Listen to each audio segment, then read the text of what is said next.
একটা কবিতা লিখেছিল, মানে আমাদের ওই বড়নগর মঠের স্কুলের ছেলেদের জন্য আর কি, তারা সমবেতভাবে করবে বলে সেটাই করছে।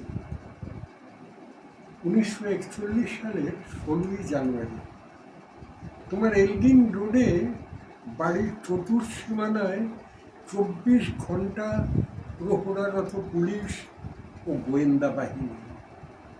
কলরব মুখর জীবনের মধ্যেও ধীর স্থির অচঞ্চল এই একটি মাত্র মানুষই তাদের রাতের ঘুম কেড়ে নিয়েছে।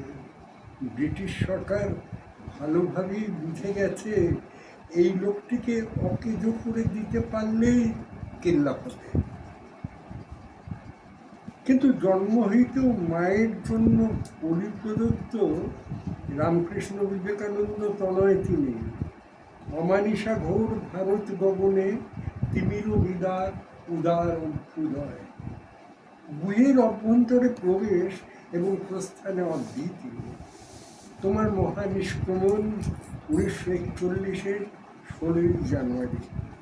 তারপর কত যে দুর্গম দূরী কান্তার মরু দুস্তর পারাবার লঙ্ঘন করলে, কখনো বা মুখে চাপ দাড়ি মোহাম্মদ জিয়াউদ্দিন পাঠান, আর কখনো বা ইতালিয়ান অরল্যান্ডো মাৎসোট্টা।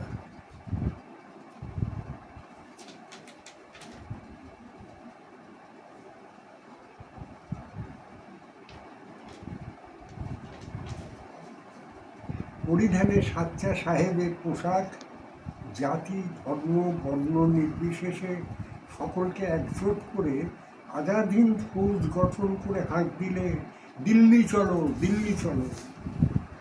মণিপুরের মৈরাঙে উড়ল স্বাধীনতার ধ্বজা। জয় হিন্দ, ভারত মাতা কি জয় ধ্বনিতে মুখরিত ভারতবর্ষ।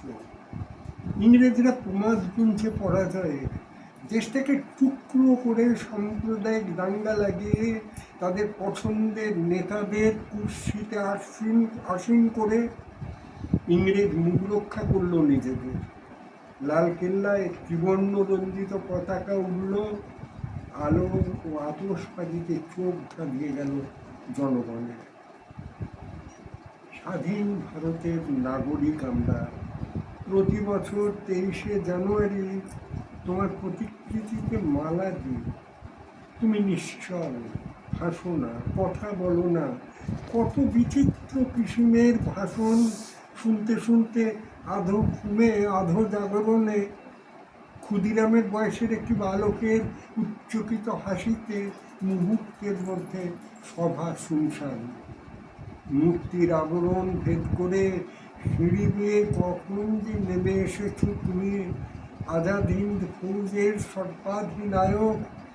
কিশোরের কাঁধে হাত রেখে বলে ওঠো, arise, awake and stop not till the goal is reached. কার কণ্ঠস্বর, সুভাষ না স্বামীজি? তারুণ্যের প্লাবনে মানুষটিকে আর দেখা যায় না।